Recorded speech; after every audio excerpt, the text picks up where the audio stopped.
True fact کے دیکھنے اور سننے والے معزز ناظرین، السلام علیکم۔ ناظرین، آج کی اس ویڈیو میں ہم آپ لوگوں کو اس طرح کی کہانی سنائیں گے جس کو سن کر آپ کے بدن کے بال کھڑے ہو جائے گی۔ وہ کہانی حضرت ابو قلابہ رحمۃ اللہ علیہ کی ہے۔ ناظرین، ایک دفعہ حضرت عبداللہ رحمۃ اللہ علیہ جہادی مہم کے سلسلے میں مصر کے ایک ساحلی علاقے میں مقیم تھا۔ ٹہلتا ہوا ایک بار ساحل سمندر جا نکلا۔ وہاں دیکھا کہ خیمے میں ہاتھ پاؤں سے معذور اور آنکھوں کی بینائی سے محروم ایک شخص پڑا ہوا ہے۔ اس کی جسم میں صرف اس کی زبان سلامت ہے اور یہ آواز بلند کر رہا ہے کہ میرے رب، مجھے اپنے نعمتوں پر شکر کی توفیق عطا فرما۔ مجھے تو نے اپنی مخلوق میں بہت سی پرفضیلت اور فوقیت بخشی ہے۔ اس فوقیت پر مجھے حمد و ثنا کی توفیق عطا فرما۔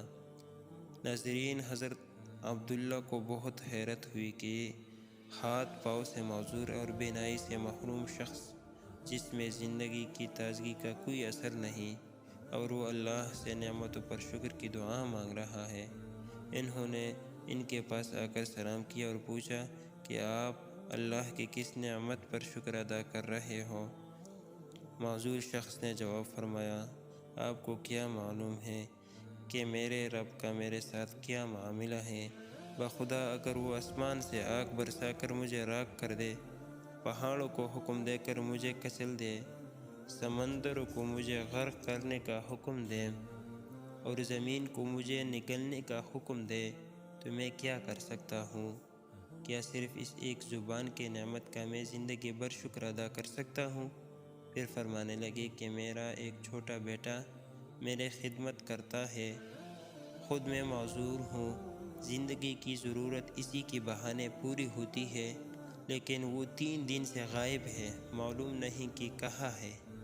آپ ذرا میرے بچے کے پتہ کر لیں تو مہربانی ہوگی۔ تو ناظرین، حضرت عبداللہ نے بیابان میں اس کی تلاش شروع کی تو یہ دردناک منظر دیکھا کہ مٹی کے 2 تودوں کے درمیان ایک لڑکی کی لاش پڑی ہوئی ہے، جیسے جگہ جگہ سے درندوں اور پرندوں نے نوچ رکھا ہے۔ یہ اسی معذور شخص کے بیٹے کی لاش تھی۔ اس معصوم کی لاش دیکھ کر حضرت عبداللہ کی آنکھوں میں آنسو بھر آئی اور یہ فکر لاحق ہوئی کہ اس کی معذور والد کو اس المناک حادثے کی اطلاع کیسے دے۔ ان کے پاس گئی اور لمبی تمہید کے بعد انہوں نے اطلاع دی۔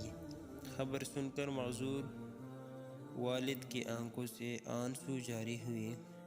ناظرین، دل پر غموں کی بادل چھا جائے تو آنکھوں سے اشکوں کی برسات شروع ہوتی ہے۔ شکوہ شکایت کے بجائے فرمانے لگے، حمد و ثنا اس ذات کے لیے جس نے میرے اولاد کو اپنا نافرمان نہیں پیدا کیا اور اسے جہنم کا ایندھن بننے سے بچایا۔ پھر ناظرین، انہوں نے انا للہ و انا الیہ راجعون پڑھا اور ایک چیخ کے ساتھ روح فانی جہاں سے آزادی حاصل کی۔ ان کی اس طرح اچانک موت پر عبداللہ کے ضابط کے سارے بندھن ٹوٹ گئے اور پھوٹ پھوٹ کر رونے لگے۔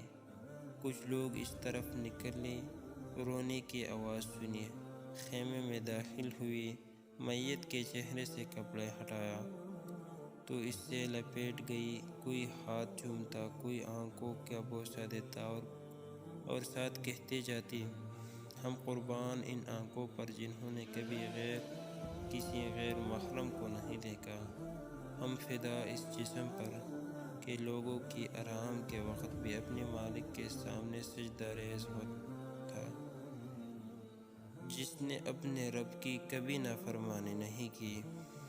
ناظرین، حضرت عبداللہ یہ صورتحال دیکھ کر حیران ہو رہا تھا۔ پوچھا، کون ہے یہ؟ کیا ان کی تعارف ہے؟ کہنے لگے، آپ ان کو نہیں جانتے، یہ رسول اللہ صلی اللہ علیہ وسلم کے سچے عاشق اور حضرت ابن عباس رضی اللہ عنہ کے شاگرد اور مشہور محدث حضرت ابو قلابہ رحمۃ اللہ علیہ ہیں۔ تجہیز و تکفین اور نماز تدفین سے فارغ ہونے کے بعد حضرت عبداللہ رات کو سویا تو خواب میں دیکھا کہ آپ جنت کی باغات میں سیر و تفریح کر رہے ہیں، جنت کا لباس زیب تن ہے، اور یہ آیات تلاوت فرما رہی ہیں: سلام علیکم بما صبرتم فنعم عقبی الدار، صبر کرنے کی سبب تم پر سلامتی اور آخرت کا گھر بہترین ٹھکانہ ہے۔ تو ناظرین، حضرت عبداللہ نے پوچھا، آپ وہی معذور شخص ہوں؟ فرمانے لگی، جی ہاں، میں وہی شخص ہوں۔ اللہ جل شانہ کے ہاں چند بلند مراتب اور درجات ایسی ہیں جن تک رسائی مصیبت میں صبر، راحت میں شکر اور جلوت و خلوت میں خوف خدا کرنے کی بغیر ممکن نہیں۔ اللہ تعالی نے اسی صبر و شکر کی دولت مجھے ان نعمتوں سے سرفراز فرمایا۔ تو ناظرین، آج کی ویڈیو میں اتنا ہی کافی ہے۔ اگلی ویڈیو کے لیے ہمارے ساتھ رہیں۔ اگر آپ